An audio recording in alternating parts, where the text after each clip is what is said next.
my gosh, get off and stop sticking together. Sorry guys.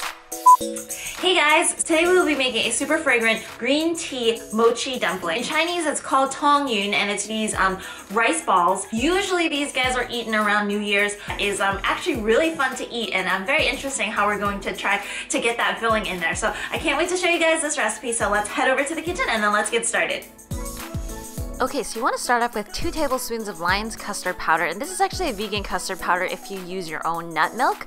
To that, you want to add about a 1/4 cup of sugar and then 2 cups of milk. I modified this recipe a little bit so that I can make a smaller amount, so you don't have to totally look at that amount, but whisk it around until there are no more lumps before you even start boiling. So bring it to a boil using kind of more gentle heat, because you don't want the custard to separate. And then once it thickens, you can stop and then put in 2 tablespoons of green tea powder and then also a tablespoon of coconut oil, which will keep this mixture nice and smooth, as you can see. So next, I'm just going to use a plastic bag because I want to pipe little balls out of these and then afterwards freeze them.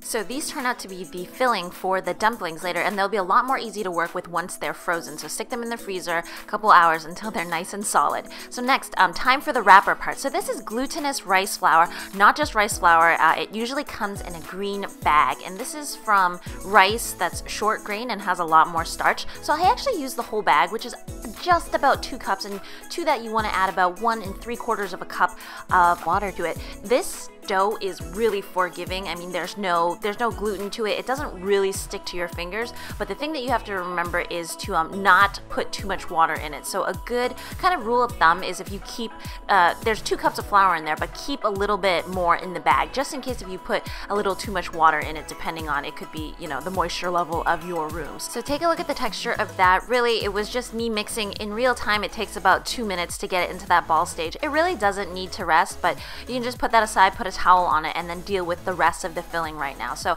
a couple hours later, these guys come out kind of frozen but harder as well, so it's going to be really easy to work with. Okay, so I'm just going to dust my hands with a little bit of that residual flour. It doesn't really, the dough doesn't really stick to your hands too much, but you kind of just want to do that in case. And then just yank out a chunk, make sure that all of the chunks are similar, and there I go, overachieving again and trying to fill these guys up. But you know, you don't have to do it with as much filling first. So just kind of seal it up, and then afterwards you just roll it into a ball. So it really doesn't matter how horrible it looks before you roll it. It's a very forgiving dough. It kind of is very malleable, like does exactly what you want. So you're gonna actually really love working with this. So once again, just seal it, put the filling in, seal it, and then roll it back into a ball. So eventually I think this recipe makes about 50, so it's kind of a lot, 50 middle-sized dumplings, and then I put them into the freezer because this is the part where you can actually store it. You put it into the freezer until they are all nice and hard, and then you stick them in a bag, and then afterwards you can have green tea soup dumplings whenever you want to. So when you are ready, boiling water, and you just stick these guys in for, I would say like about 5 minutes, but you want to make sure that they are floating up top, and if you have any doubts on it, just kind of take out one and give them a test.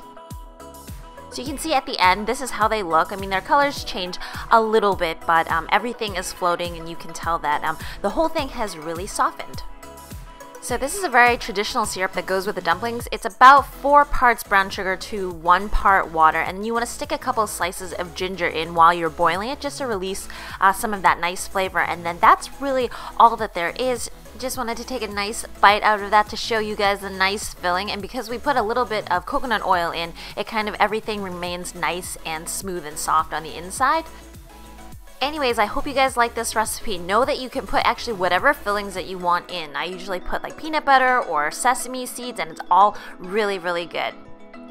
Pretty sure I don't have to remind you guys again, but if you happen to like recipes like this, remember to hit that like and subscribe button, and I will see you guys again next time. Bye!